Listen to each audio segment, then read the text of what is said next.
അസുഖങ്ങൾ എന്ന് പറയുമ്പോൾ അവരുടെ കാർമിക എന്തായാലും ഉണ്ടാവുമല്ലോ. അപ്പൊ നമ്മള് ഈ തൊട്ടിട്ടുള്ള ചികിത്സ ഒരു ക്രിയായോഗിയെ സംബന്ധിച്ചിടത്തോളം അവർക്ക് എങ്ങനെ നമ്മൾ പ്രൊട്ടക്ഷൻ കൊടുത്ത് ഒരിക്കലും തൊട്ടിട്ടുള്ള ചികിത്സ നമ്മൾ ചെയ്യാൻ പാടില്ല. ക്രിയായോഗി,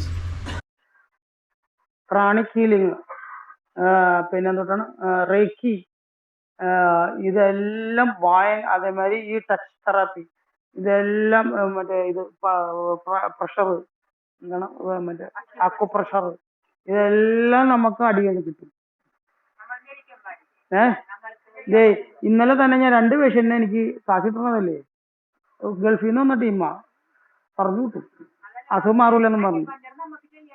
സെൽഫ് ചെയ്യാം. അല്ല, മറ്റുള്ളവരെ കൊണ്ട് നമ്മളൊക്കെ ചെയ്യിക്കാൻ പറ്റുമെന്ന് ഡോക്ടർമാരുടെ അടുത്ത് പോയിട്ട് നമുക്ക് അസുഖത്തിന് ചെയ്യിക്കാൻ പറ്റുമെന്ന്.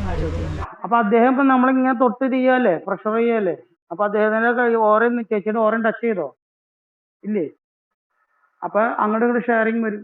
അതാ ഞാൻ പറഞ്ഞേ, നേരത്തെ പറഞ്ഞത് ഇതിന് തൊട്ട് മുമ്പിരുന്ന പേഷ്യന്റിന്റെ ഓറ എന്ന് എന്തായാലും പുള്ളിക്കാരന്റെ മേത്തേക്ക് കയറിയിട്ടുണ്ടാവും. അതായിരിക്കും ചേച്ചിക്ക് ട്രാൻസ്ഫർ ചെയ്തേരാം. അത് കളഞ്ഞുകൊണ്ട് ഒരു കാരണവശാലും അടുത്ത പേഷ്യന്റ് പിടിക്കാൻ പറ്റില്ല, അതിനുള്ള സമയം കിട്ടില്ല അവർക്ക്. സെൽഫ് ചെയ്യാം, സ്വന്തം പണി ചെയ്യാം, സ്വന്തം കൈ വെച്ചിട്ട് തന്നെ ഇങ്ങനെ ചെയ്തുകൊണ്ടിരിക്കുക.